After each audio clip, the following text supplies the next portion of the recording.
Halo Sobat Ubi, Assalamualaikum warahmatullahi wabarakatuh. Selamat datang di podcast Ubi Mind Venture, kampus lebih dari sekedar kelas.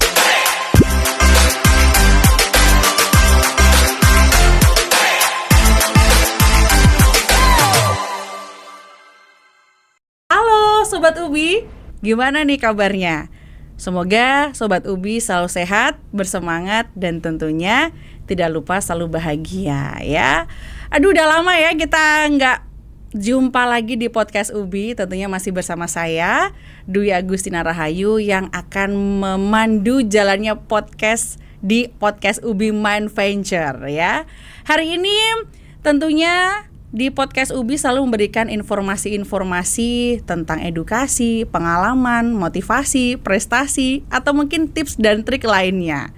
Nah, untuk episode kali ini di Hari Guru ya, memperingati Hari Guru, saya mendatangkan narasumber.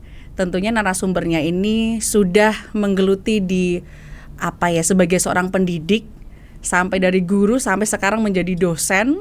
Dan beliau kurang lebih 28 tahun, waktu yang bisa dikatakan tidak sebentar ya.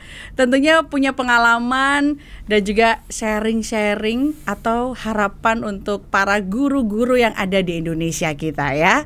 Langsung saja, untuk hari ini saya ditemani oleh Bapak Dr. Andes Haji Supriyadi, MPD. Tepuk tangannya dulu mana dong Nini? Ini yang di studio kurang rame ya.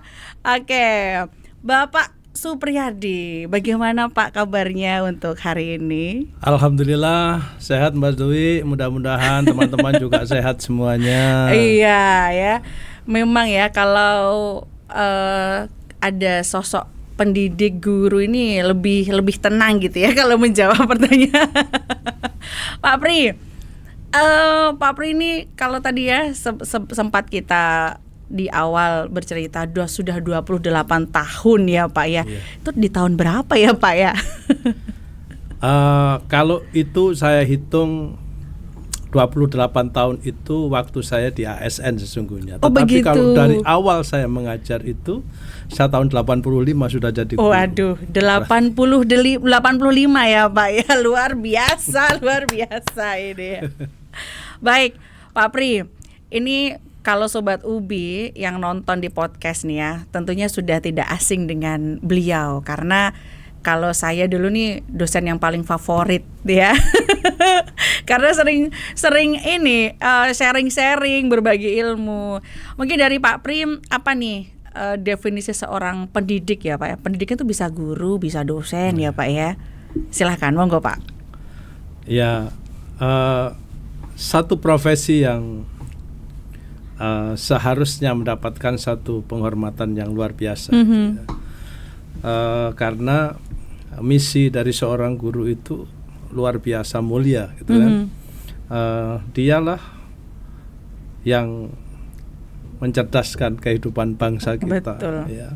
Betul. Yang membimbing jiwa begitu, seperti yang ada di dalam lirik lagu PGRI. Oh iya, itu ya. Gimana tuh Pak liriknya Pak? PGRI abadi ya, itu kan. memajukan Ya. Makanya dialah pembangun jiwa. jiwa. Ya karena memang itu profesi yang sangat mulia itu. Kalau tanpa guru kira-kira tidak ada bangsa yang bisa maju seperti hari ini. Wow, iya luar biasa. Kuotas pagi hari dan ini. di situ ada gabungan sesungguhnya. Jadi seorang guru, seorang pendidik itu adalah pengajar dan pendidik. Ada dua terminologi yang mesti kita pahami. Kalau mengajar itu berbeda dengan mendidik, tetapi pada intinya ada di dalam satu kesatuan. Mengajar itu hanya transfer of knowledge saja gitu. Tetapi mendidik itu ada transfer of values itu, nilai, norma itu, etika gitu. Betul. Nah, itu berada di dalam satu kemasan gitu. Luar biasa ya. Jadi keinget Pak, itu salah satu quotes Nelson Mandela, hanya pendidikanlah senjata yang paling ampuh untuk mengubah suatu negara. Betul ya? sekali. Jadi betapa pentingnya pendidikan itu ya Pak Pri ya. Termasuk sebaliknya. hanya dengan merusak pendidikan itu untuk menghancurkan satu negara juga. Wow, luar biasa ini quotesnya ya. Iya kan? Itu. Iya ya Pak ya. Apalagi di era sekarang ya Pak ya. Iya. Oke. Satu informasi nih teman-teman. Kalau karir dari Pak Pri ini ya, biasa dipanggil dengan Pak Pri nih teman-teman ya. Pak Pri ini dari tahun 85 sudah menggeluti di bidang guru, kemudian menjadi ASN. Dan kalau karirnya Pak Pri nih mungkin sedikit bisa disepil Pak, maksudnya biar teman-teman ini tahu 28 tahun tuh pengalamannya apakah hanya di guru saja atau di luar lainnya itu masih banyak Pak? Ya, Pak Pri ini tahun 89 itu di STKIP PGRI Tulungagung ya. Kemudian pengalaman saya singkat saja, tahun 2000 saya diangkat untuk menjadi Kaprodi Pendidikan Bahasa Inggris sampai dengan 2009. Oke. Dan setelah itu tahun 2009 sampai dengan 2017 saya dipercaya untuk menjadi pembantu ketua bidang kemahasiswaan. Dan kira-kira mungkin momentum yang paling diingat oleh teman-teman mahasiswa itu kala-kala itu gitu ya. Iya betul. Ketika Pak Pri menjadi wakil ketua bidang kemahasiswaan itu, karena kita lebih banyak waktu bersama-sama di dalam organisasi itu. Iya. Iya, luar biasa ya. Sampai sekarang? Ya, kemudian di waktu yang sama saya juga mengajar di SMA Negeri 1 Rejotangan. Oh begitu. Iya, dan kira-kira dari 28 tahun saya mengajar itu, kira-kira 20 tahun kira-kira saya menjadi staf wakil kepala sekolah gitu ya. Sampai kemarin pensiun. Luar biasa ya. Dan kalau sekarang juga teman-teman Sobat Ubi, Pak Pri ini salah satu dosen yang mengampu mata kuliah ke-PGRI-an. Tapi kalau home base-nya sendiri di bahasa Inggris. Bahasa Inggris ya. Luar biasa ya. Saya mau ngomong bahasa Inggris kurang bisa ya. Takutnya saya nanti salah ngomongnya Pak ya. Baik, Pak, saya mau bertanya nih. Tadi kan sudah sedikit banyak bercerita tentang karirnya Pak Pri di menjadi seorang pendidik atau guru gitu ya, sampai sekarang menjadi dosen.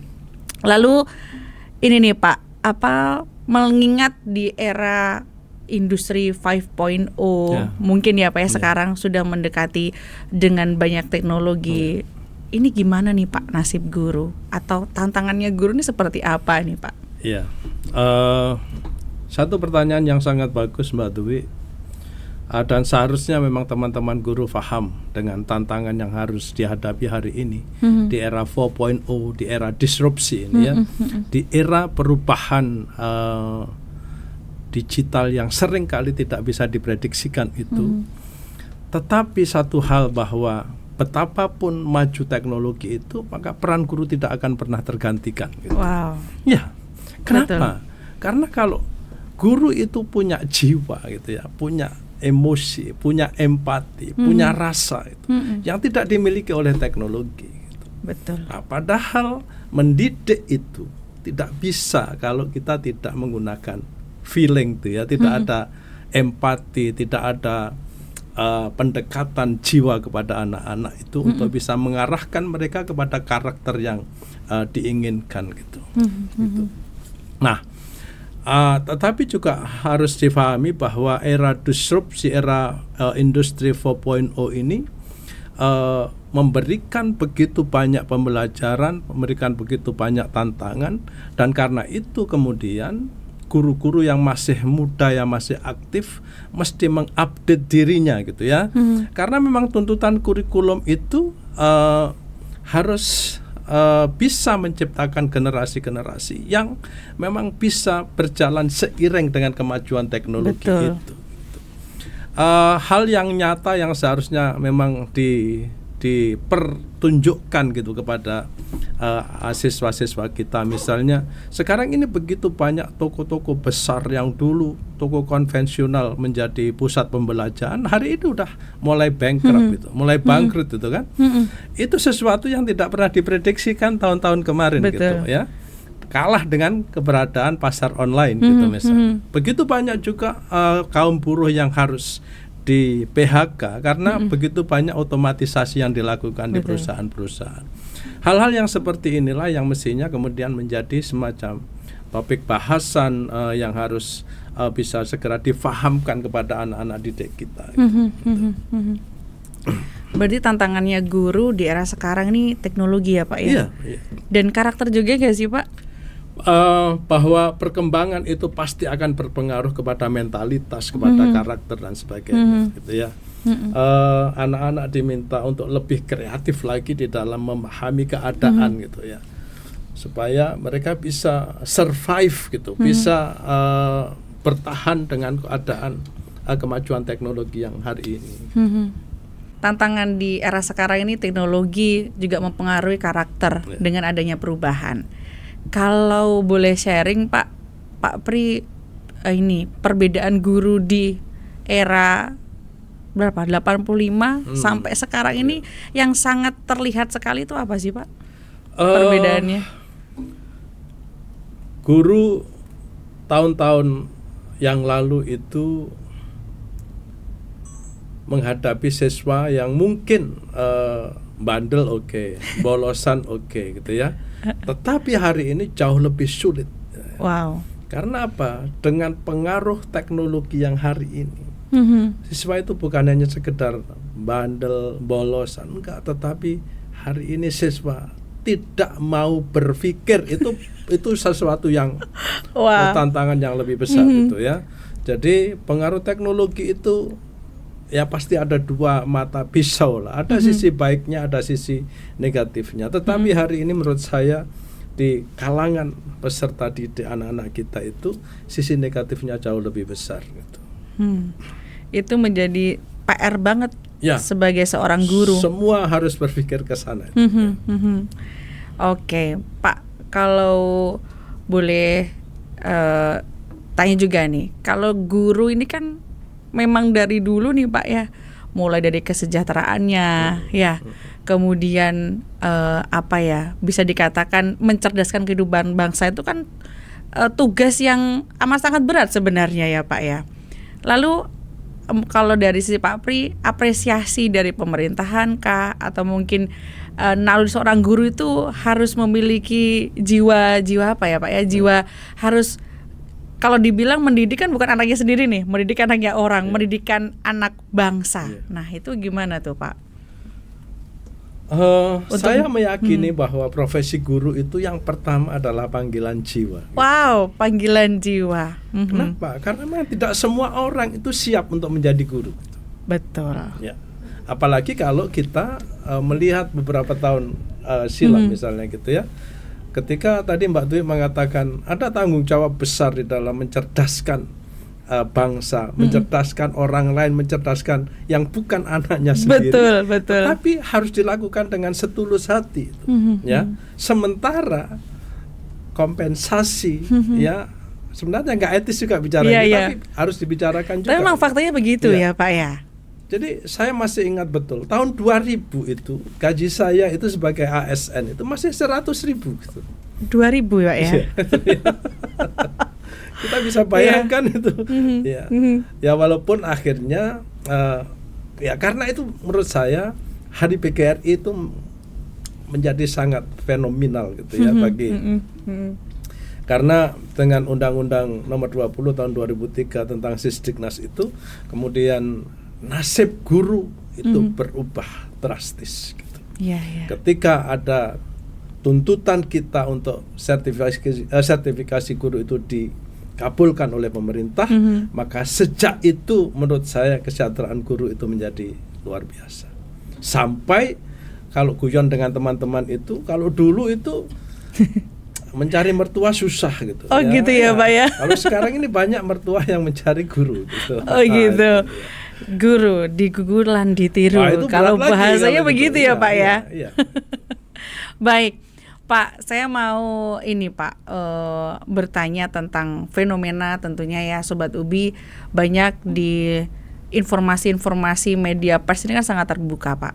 Karena sangat disayangkan ketika guru ini memberikan didikan kepada siswa yang bisa dikatakan tadi ya Pak, sisi negatif siswa sekarang itu luar biasa, bandelnya, etikanya mungkin juga kurang, sehingga kasus-kasus guru yang banyak kan Pak, kasus guru tuh mendidik siswa tapi akhirnya dilaporkan. Kemudian guru, bahkan kalau pengajaran guru di zaman dulu atau di eranya Pak Pri lebih ini ya Pak, lebih disiplin dan lebih main pukul mungkin ya Pak ya. Tapi kalau sekarang dikit-dikit lapor, dikit-dikit lapor. Nah ini bagaimana nih Pak secara integritas seorang guru yang harusnya mendidik tapi wali murid begitu ya tidak terima lapor. Kalau melihat fenomena sosial seperti itu, menurut Pak Pri bagaimana menanggapinya? Ya, ini tantangan berikutnya gitu ya, bahwa ternyata yang bandel itu bukan hanya siswa gitu kan, tetapi orang tua tidak mengerti juga gitu ya.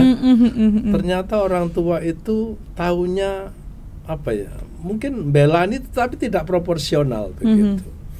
Saya meyakini bahwa tidak ada guru itu yang ingin menyakiti siswanya, pasti. Tetapi tanggung jawab untuk mendisiplinkan itu, ya, maaf harus saya sampaikan, guru juga manusia yang ada batas-batas tertentu, dan itu mungkin berbeda antara satu guru dengan guru yang lain, gitu. Betul. Ya. Mohon maaf kalau saya misalnya, saya ini kategori sabar gitu ya. Saya kategori sabar. Bisa dicek gitu. Ya Sobat Ubi ya, Pak Pri sabar atau enggak ini ya? Bisa dicek ke siswa-siswa saya gitu. Artinya memang saya lebih menekankan jalinan komunikasi kepada anak-anak, walaupun mereka itu ya katakanlah dalam bahasa Jawa itu nganyel nih begitu ya, tetapi saya lebih ya kadang-kadang ngelus dodo aja begitu ya. Artinya memang satu sisi saya menyadari bahwa kemungkinan ada risiko seperti itu, tapi kita ini kan juga apa ya, di dalam hati kita ini ada semacam konflik bahwa ini tugas yang harus saya lakukan, saya harus ingatkan anak ini supaya mereka dia tidak mengulang hal-hal yang tidak baik misalnya. Kembali lagi ke tadi Pak ya, naluri. Iya. Seorang guru tuh harus punya naluri juga ya. Nah, mestinya orang tua itu juga ini apa, memahami gitu ya, bahwa mendidik itu tidak seperti versi mereka misalnya begitu.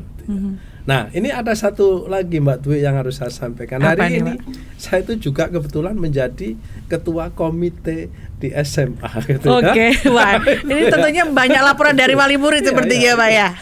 Justru itu kesempatan saya untuk melakukan sosialisasi itu kaitannya dengan bagaimana pendidikan di sekolah itu seharusnya gitu kan. Jadi pendidikan itu kan tanggung jawab pendidikan itu kan ada di pemerintah, keluarga dan masyarakat gitu. Nah, ketika anak-anak ini saya sampaikan kepada orang tua wali ketika saya memimpin satu pertemuan gitu. Ketika mereka putra-putri panjenengan itu ada di sekolah jam 7 sampai dengan jam 3 misalnya, itu tanggung jawab guru otomatis. Tapi begitu mereka pulang sekolah, maka tanggung jawab itu beralih kepada panjenengan semua sebagai selaku orang tua. Betul. Karena itulah kemudian apa yang terjadi di sekolah itu, apa yang dilakukan guru di sekolah itu mesti harus seirama dengan yang panjenengan lakukan, harus linier gitu. Supaya anak-anak itu memahami bahwa keinginan kami sama juga keinginan Bapak Ibu itu. Jadi pemahaman ini juga menjadi penting supaya hal-hal yang tadi disampaikan Mbak Dwi, ada guru yang dilaporkan ke polisi karena ada asumsi guru menyiksa siswanya dan sebagainya, itu tidak terjadi lagi. Gitu. Iya, jadi lebih saling berjalan selaras dan seirama antara guru, pihak sekolah dan juga orang tua yang ada di rumah. Begitu ya, luar biasa. Oke, menarik tuh Pak yang tadi kaitannya dengan tadi saya sempat ingat aja langsung ke notis sabar ya, ngelus dodo. Nah, mungkin ada tips dan trik sebagai seorang guru ya Pak Pri. Bagaimana peran guru dalam membentuk karakter generasi muda di era sekarang? Mengingat yang itu tadi panjenengan bilang mulai dari bandel terus nakal atau gimana tuh Pak? Nah, kalau Pak Pri sendiri bagaimana membentuk karakter generasi muda sekarang?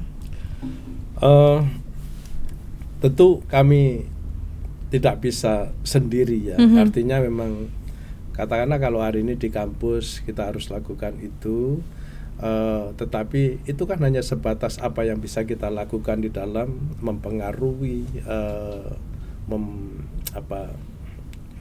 mengajak mereka untuk melakukan hal-hal yang baik gitu ya, memberikan nilai, norma, hal-hal baik yang mesti mereka lakukan.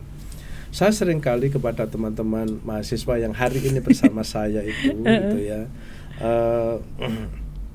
saya sampaikan tentang itu tadi, misalnya bahwa dosen itu bukan hanya sekedar transfer of knowledge saja, tetapi juga harus menyertakan norma, etika, ya, kemudian values gitu ya, secara umum yang harus kita, sehingga mahasiswa paham bagaimana harus menghargai orang lain, bagaimana saling menghargai dengan temannya, bagaimana menghargai dosen dan sebagainya, termasuk perilaku-perilaku apa yang kira-kira bisa menyinggung perasaan orang lain dan sebagainya. Karena itu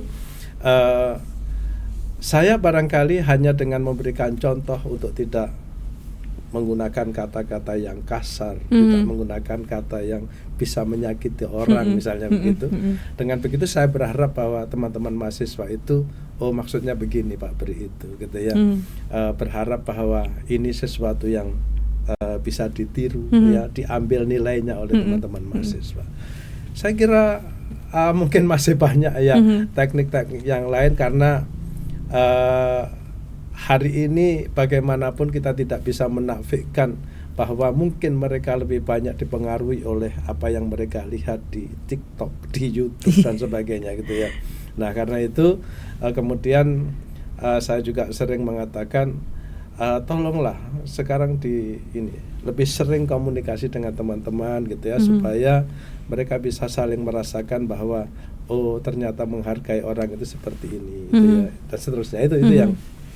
Jadi kalau saya menangkapnya dari segi verbal ya Pak, tidak menyakiti, tidak menyakiti hati mahasiswa, maksudnya dengan verbal, kamu kok nggak bisa sih, ya, dengan kata-kata mungkin bodoh, kurang ini, seterusnya, itu justru akan merusak dari karakternya mahasiswa gitu ya. Dan itu juga melanggar aturan, karena tidak boleh ada apa. Tapi kembali lagi tadi Pak, guru itu ada batasnya. Kalau kata teman-teman, kesabaranku sudah setipis tisu Pak. Jadi itu guru kalau sudah mungkin moodnya juga beda-beda kan ya Pak ya. Betul. Di rumah atau di lain di dalam kelas begitu ada permasalahan yang di luar kelas, kemudian melihat siswa atau mahasiswa yang aduh gitu ya. Betul. Nah itu juga sebagai tantangan ya Pak ya. Luar biasa perbincangan kita pada kali ini ya teman-teman ya. Kalau misalkan melihat mahasiswa yang berbagai macam latar belakangnya nih Pak ya. Nah dari Pak Pri sendiri ini, ada tidak siswa atau mahasiswa yang sangat terkesan mungkin, wah ini siswanya kok beda ya di antara teman-temannya, atau mungkin mahasiswa atau siswanya Pak Pri sudah lulus tapi masih komunikasi. Nah itu dari cerita Pak Pri mungkin ya, siswa yang bagaimana yang masih terkesan sekali di ingatan Pak Pri ini? Kalau yang sedang berjalan hari ini itu menurut saya ini barangkali agak sedikit bergeser dari pertanyaannya Mbak Tubi. Hari ini saya sering sampaikan kepada teman-teman mahasiswa bahwa selain mereka itu harus memahami bidang studi mayor mereka itu, tapi ada sisi lain yang mestinya kemampuan yang mereka bangun, yaitu komunikasi. Oke. Gitu ya. Kenapa saya katakan begitu? Karena saya lihat dari 30 sekian mahasiswa yang ada di kelas saya itu, yang bertanya itu 1, 2, sama sekali kadang-kadang tidak ada yang bertanya gitu, ya. Terus saya tanya, loh ini mata kuliah saya kan juga nggak susah itu. Terus kenapa kok kalian nggak mau gitu kan? Padahal di awal memang saya katakan bahwa mari kita jadikan mata kuliah ke-PGRI-an ini, di samping memang kita belajar, kita diskusi, kita tukar pikiran tentang PGRI dan sebagainya, tapi mari kita jadikan ini sebagai media untuk membangun kapasitas, membangun komunikasi kalian. Betul. Tolong difahami bahwa sampean pandai di bidang sampean sendiri itu nggak cukup gitu, ya. Karena yang lain-lain itu nanti kita butuh komunikasi. Sampean itu butuh untuk bisa membawa diri sampean dengan baik. Orang lain itu nggak akan paham kalau sampean diam gitu ya. Betul. Nah, dari sisi komunikasi itulah orang itu bisa ngerti. Oh, ini ternyata pinter. Ini enggak gitu. Itu Betul. satu sisi. Ada sisi ketakutan mungkin ya Pak ya. Antara takut, antara bingung mau bertanya apa, antara malas nggak mau bertanya. Saya takutnya tadinya saya berpikir begini. Oh, ini apakah masih ekses dari pandemi yang kemarin ya, misalnya gitu ya. Tetapi lama-lama saya berpikir enggak, ternyata memang mereka nggak mau berpikir gitu. Nah, ini iya. yang berat gitu. Berarti guru harus bagaimana memberikan pancingan-pancingan biar mahasiswa ini ikut serta dalam kegiatan belajar mengajar dalam proses itu. Kenapa? Karena memang belajar itu harusnya ada dua arah komunikasi. Betul. Gitu. Betul. Ketika hanya ini berarti nggak ada respon sama sekali gitu ya. Jadi itu. Iya, ya sama Pak ya. Saya juga melihat seperti itu ya mahasiswa ya. Jadi kadang ya sudahlah gitu ya Pak ya. Baik Pak, kalau melihat tadi ceritanya dari Pak Pri, terus juga beberapa pengalaman dari Pak Pri sebagai guru, tentunya komunikasi Pak Pri dengan beberapa guru. Pernah nggak sih Pak sebagai guru ini ada perasaan merasa ingin berhenti menjadi guru, dan apa kalaupun pernah merasa aduh kayaknya udah berhenti deh jadi guru tapi masih tetap bertahan, apa yang membuat bertahan tuh Pak Pri?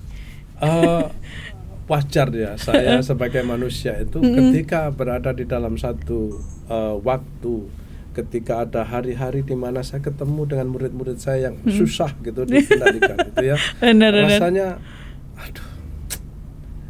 Kalau berhentinya begini maksud saya. Wah, tahu begitu saya dulu nggak ngambil jurusan bahasa Inggris gitu ya. Enak jurusan olahraga menurut saya gitu. Sambil lari-lari sambil anak-anak dengan anak-anak. Iya, bisa sehat juga ya. Nah, tetapi kemudian bahwa ada panggilan lagi ya, jiwa kita memanggil gitu kan. Dan memang kan passion gitu kan. Jadi kalau saya ngajar olahraga juga mungkin enggak ini, tapi bahwa saya ngajar bahasa Inggris itu memang ya kapasitas saya di sana, kemampuan saya ada di sana gitu. Nah, karena itu kemudian ya apapun lah saya hadapi dan saya kemudian barangkali mengubah strategi gitu ya. Jadi ya kalaupun menghadapi siswa yang seperti ini juga nggak usah terlalu dipikirkan begitu ya. Karena menurut saya marah itu rugi gitu kan. Kepikiran masalah anak-anak juga rugi gitu. Baik. Ini bisa juga dibuat motivasi oleh guru-guru ya, yang rasanya aduh sepertinya saya berhenti aja, tapi mau nggak mau harus bertahan. Tapi itu tadi Pak, saya menggarisbawahi bahwa ada panggilan hati itu tadi ya. Baik, luar biasa. Sebelum saya tutup nih Pak, saya mau kasih kuis nih ya Pak Pri ya. Jadi tadi kita sudah membahas tentang bagaimana definisi seorang guru atau sebagai pendidik ya, dosen begitu. Kemudian apa yang menjadi tantangan pada era saat ini menjadi seorang pendidik. Kemudian tips dan trik yaitu tadi kembali lagi jangan kalau marah juga ruginya di kita sebagai seorang guru. Jadi harus itu tadi digarisbawahi adalah di panggilan hati itu tadi ya, mencerdaskan kehidupan anak bangsa. Oke, waktunya kita selanjutnya akan membahas kuis jawab cepat ya ini Pak Pri ya. Jadi saya sama tim kreatif sudah buat beberapa list pertanyaan. Semoga list ini juga mewakili dari teman-teman. Kita survei dulu loh Pak buat list ini ya. Oke, pertanyaan pertama Pak, lebih penting jadi guru yang menginspirasi atau memberi motivasi? Memberi motivasi. Mana yang lebih sulit dihadapi, siswa yang bandel atau yang sering bolos? Siswa yang bolos. Siswa yang bolos ya Pak ya. Lebih sulit dihadapi ya Pak ya. Baik, lebih puas melihat siswa paham materi atau mendapat nilai tinggi? Paham materi. Paham materi. Apa yang lebih memotivasi Bapak, pujian dari siswa atau penghargaan dari sekolah? Pujian dari siswa. Pujian dari siswa. Apa yang lebih memotivasi siswa, tantangan atau pujian? Tantangan. tantangan. Mana yang lebih bikin stres? Mengajar materi sulit atau menghadapi kelas gaduh? Menghadapi kelas gaduh. Lebih seneng mengajar teori atau praktek langsung? Praktek langsung. Apa yang lebih efektif untuk menjaga perhatian siswa? Multimedia atau ceramah langsung? Multimedia. Lebih penting jadi guru yang tegas atau yang sabar? Yang sabar, luar biasa. Mana yang lebih menyenangkan? Mengajar dengan teknologi atau tanpa teknologi? Dengan teknologi. Lebih baik memberikan ujian tertulis atau ujian lisan? Ujian lisan. Apa yang lebih menantang? Mengajar siswa yang cerdas atau yang kesulitan? Mengajar siswa yang kesulitan. Oke. Lebih suka jadi guru yang mengajar di sekolah negeri atau swasta? Di negeri. Itu ya Bapak Ibu ya. Lebih baik guru mengajar siswa sesuai kurikulum atau menyesuaikan dengan kebutuhan siswa? Sesuai kebutuhan siswa. Oke, menyesuaikan dengan kebutuhan siswa. Mana yang lebih memuaskan? Melihat siswa belajar dengan antusias atau mencapai tujuan pembelajaran? Melihat siswa antusias belajar. Apa yang lebih penting dalam mengajar? Menguasai materi atau menguasai teknik mengajar? Menguasai materi. Mana yang lebih menyenangkan? Mengajar dengan cara yang serius atau santai? Serius. Lebih senang jadi guru di sekolah atau di perguruan tinggi? Di perguruan tinggi. Di perguruan tinggi. Lebih mudah mengajar siswa yang disiplin atau yang membutuhkan pendekatan khusus? Yang disiplin. Lebih puas melihat siswa lulus ujian atau menjadi pribadi yang lebih baik? Menjadi pribadi yang lebih luar biasa. Jawaban yang cepat, tegas, dan langsung tes ya teman ya. Ya baik. Itu tadi kita sudah bincang-bincang Sobat Ubi. Tentunya informasi di Hari Guru ini semoga juga memberikan edukasi, kemudian memberikan pemahaman sebagai guru bahwa seorang pendidik itu harus panggilan dari hati.